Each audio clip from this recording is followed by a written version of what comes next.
We're doing Liriope muscari. The common name is Liriope or lily turf. The leaf arrangement is whorled, rising from crown. The leaf form is simple. The leaf margin entire. Plant type is ground cover. The habit is broadleaf or evergreen. And evergreen. And or evergreen. And fine. The form is vase. The soil preferences are non-applicable. Moisture preferences, non-applicable. Pruning info. Mow to ground. mow. Oh my gosh, I can't. Apparently my child has never seen the word mow before. Mow to ground in late winter to remove old damaged leaves. And that's what's happened here. These clumps should be much taller than this. And so they have recently had a haircut as we're heading into spring to cut back that foliage. And so new foliage will start emerging down in the middle sometime soon. I'm seeing new foliage on spicata, but not on muscari yet.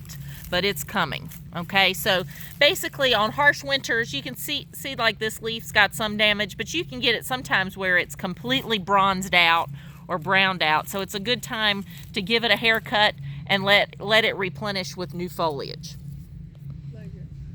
The growth rate is considered average. The exposure to light is sun, partial, and shade. With this, the solid green leaf cultivars tend to want more shade.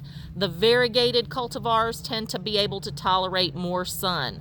I see a lot of I think it's variegata, it's the white and green, in full-on sun, and it seems to do just fine.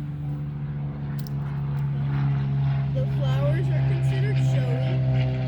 The season is late summer, and then the colors of the flowers are lilac, pink, lavender, purple, and white.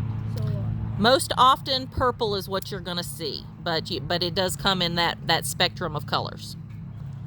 The fruit is considered profuse. It is berry-like. It is blue. The color is blue or black, and then is not edible, so don't eat it. The autumn color is not applicable. The leaf texture is fine. Other leaf details is strap-like. The notable cultivars is big blue, green leaf with abundant blue flower spikes, and then variegated green leaves with creamy yellow margins. More sun tolerant. Yep, that's what I said a minute ago. Pests and diseases are scale, anthracnose, and then in wet, rainy, over-irrigated conditions.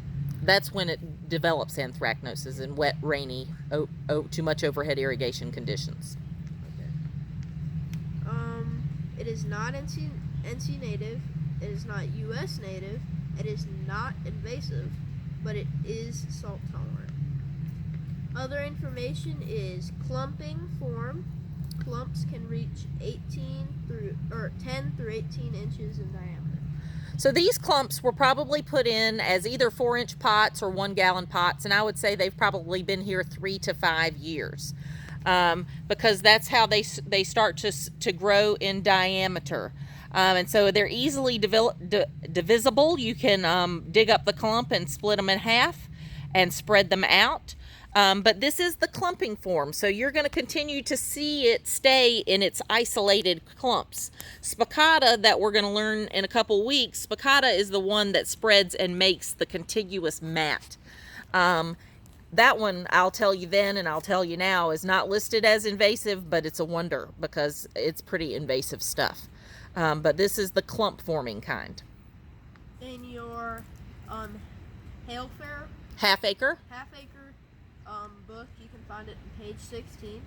You can also find it on UFL Education. That's the University of Florida website. You can find it also on NCSU website, and then also the Missouri Botanical website. Yep.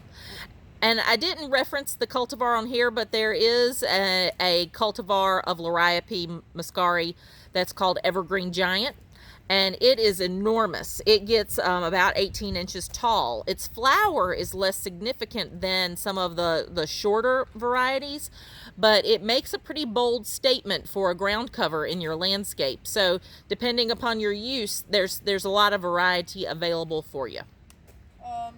The location is outside Logan Hall. But right now we're actually outside Causey Hall, and then there's some in front of the BPAC. But it was planted last fall before the BPAC opened, so it's not very large yet. But it's in several places around campus.